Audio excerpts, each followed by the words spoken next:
Hi hello எல்லாம் எப்படி இருக்கீங்க? இன்றைக்கி எங்கள் வீட்டு பக்கத்தில் ஒரு கோயில் ஃபங்க்ஷன்.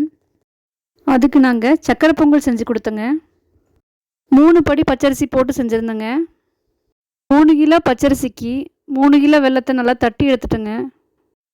வெல்லத்தை 1 டம்ளர் தண்ணி ஊற்றி நல்லா கரைச்சி எடுத்துட்டோம். 1 கிலோ பாசிப்பருப்பை தனியாக வேக வச்சு பொங்கலில் சேர்த்துக்கிட்டோங்க.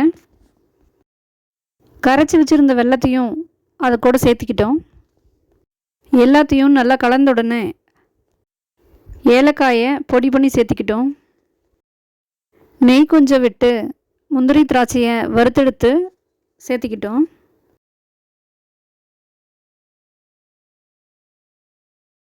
கடைசியில் இறக்கிறதுக்கு கொஞ்சம் முன்னாடி நெய் சேர்த்துக்கிட்டோம். அவ்வளோதாங்க, சக்கரை பொங்கல் சூப்பராக ரெடி ஆயிடுச்சு.